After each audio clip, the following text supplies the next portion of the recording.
Cap-Ferrat, cette jolie presqu'île nichée entre Nice et Monaco, qui autrefois s'appelait le hameau Saint-Jean.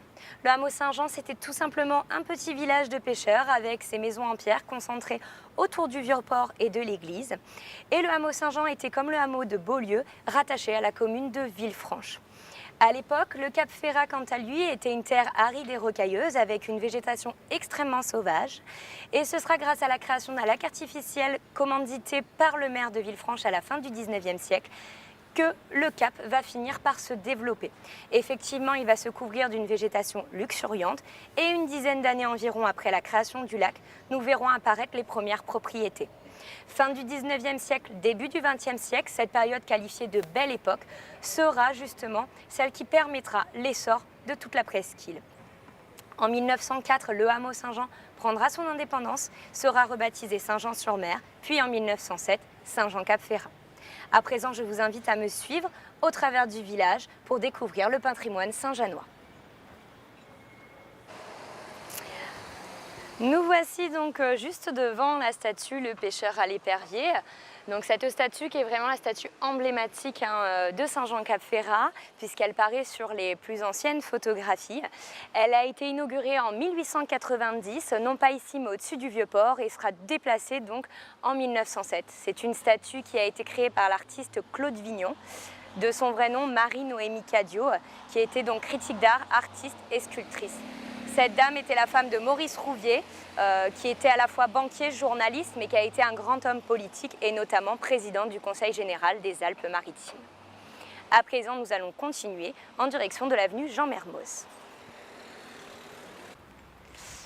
Alors à présent, je vais vous parler donc des frises que vous pouvez voir par exemple ici sous le rebord de toit.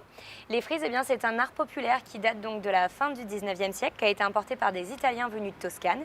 Et donc les gens faisaient justement dessiner des frises sous leur rebord de toit puisque c'était un signe de richesse. Alors les peintres en fait dessinaient le motif à l'aide d'un pochoir, finissaient l'ouvrage à la main pour qu'il y ait plus de précision au niveau du trait. Et la particularité de cette frise, donc cette technique de fresque, eh bien, c'est qu'à même l'enduit frais, on incorporait la couleur, ce qui permettait donc de conserver une certaine solidité de ces couleurs et de pouvoir les restaurer au mieux par la suite. Nous voici à présent sur le parvis de l'église Saint-Jean-Baptiste, cette église qui daterait du XIe siècle, qui est donc la paroisse du village.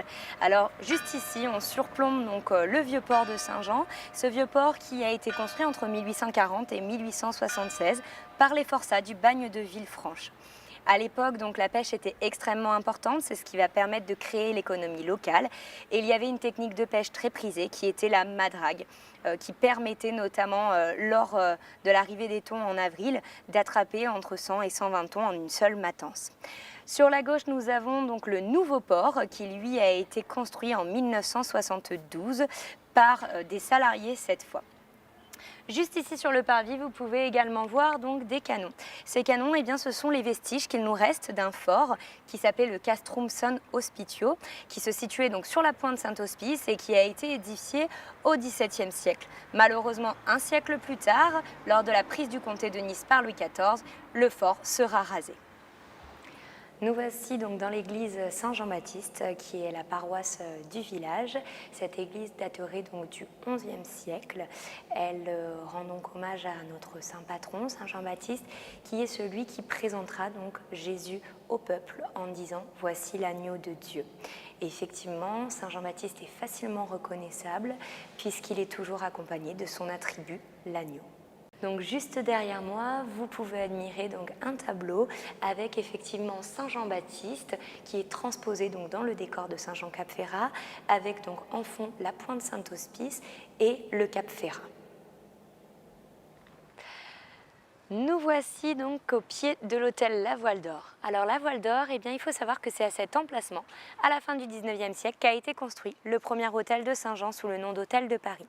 Plus tard, il deviendra Hôtel et Parc Saint-Jean, avant d'être acheté en 1925 par le capitaine Powell qui le baptisera Hôtel La Voile d'Or. Dès lors, l'hôtel va être fréquenté par de nombreuses célébrités hollywoodiennes. On disait d'ailleurs que l'hôtel était plus connu à Hollywood qu'à Paris. Sachez d'ailleurs que c'est ici, dans les jardins de l'hôtel La Voile d'Or ou juste devant, que certaines scènes de l'épisode pilote de Amicalement Vôtre avec Roger Moore et Tony Curtis ont été tournées.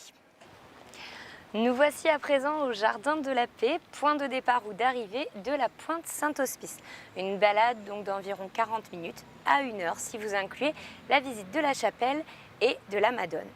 Le Jardin de la Paix autrefois était ce qu'on appelait une bandite. C'était tout simplement un terrain de pâturage où les animaux des communes avoisinantes venaient paître. Au Jardin de la Paix tous les ans, en août, il y a le festival Saint-Jazz Cap Ferrat où de grands noms du jazz se produisent. Juste derrière moi, vous pouvez contempler la superbe plage des Fossettes, qui est la plus petite plage donc, de Saint-Jean-Cap-Ferrat. L'Anse des Fossettes est réputée notamment pour le snorkeling. Et d'ailleurs, en juillet-août, nous avons un sentier sous-marin qui est ouvert gratuitement avec 5 bouées numérotées et des panneaux explicatifs immergés, donnant des informations sur la faune et la flore locale.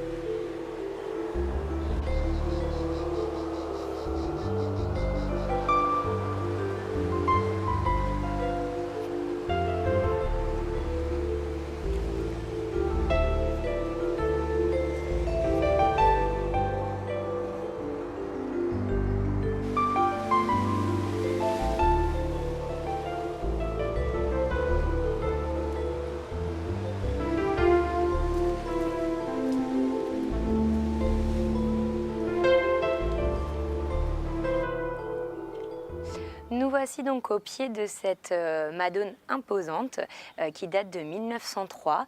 Elle a été créée par le sculpteur italien Tranquillo Galbussieri à la demande d'un riche négociant en huile niçois, Auguste Gall. Cet homme avait été pris dans une tempête au large de Saint-Hospice. Il a alors fait vœu à Saint-Hospice que s'il parvenait à survivre, il lui érigerait un ex-voto monumental. C'est ce qui a donc été fait. Cet ex-voto mesure 11,40 mètres. Nous voici donc dans la chapelle Saint-Hospice, qui est une chapelle qui date du XIe siècle. Elle a été construite sur les ruines de la tour dans laquelle s'était muré Hospitius. Cet homme en fait avait des dons de voyance et des dons de guérison. Il avait prédit au peuple que les Lombards allaient arriver et ravager le territoire. Et effectivement, c'est ce qu'il s'est passé donc au VIe siècle. Ces Lombards ont débarqué et lorsqu'ils ont vu cet homme agenouillé donc dans cette tour, ils se sont demandé qui il était, si c'était un prisonnier. Un des Lombards a alors décidé de l'assassiner, sauf qu'au moment de passer à l'action, eh bien, son bras est resté paralysé. Il s'est alors produit un miracle et cet homme-là finalement deviendra donc ce fameux Saint-Hospice. Donc juste derrière moi, vous pouvez contempler le tableau qui représente justement la scène finale avec Saint-Hospice agenouillé, le Lombard donc juste derrière lui. Vous avez également dans cette église de nombreux ex-voto qui sont déposés par des personnes qui viennent effectivement remercier Saint-Hospice. Et vous avez également différents tableaux tout autour de moi qui sont des tableaux de 2 artistes saint-janois. Ce sont des reproductions de l'artiste Louis Marchandero qui a ainsi retracé la vie de ce saint sous 30 tableaux. Dès la fin de l'année, la chapelle Saint-Hospice va être complètement rénovée justement pour être en parfait état et pouvoir accueillir de nouveau tous ces visiteurs.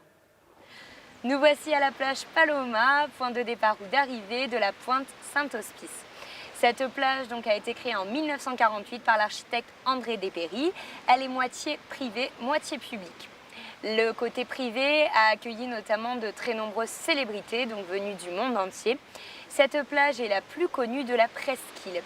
La plage Paloma tire son nom de Paloma Picasso qui descendait régulièrement ici, entouré de sa famille et de ses amis. Nous voici au niveau de la plage des Fosses, une des très jolies plages également de la presqu'île, réputée notamment pour ses fonds clairs. C'est une plage extrêmement sauvage, située dans cette petite anse, où on a de nombreux amateurs de snorkeling qui viennent profiter de ces beaux fonds marins.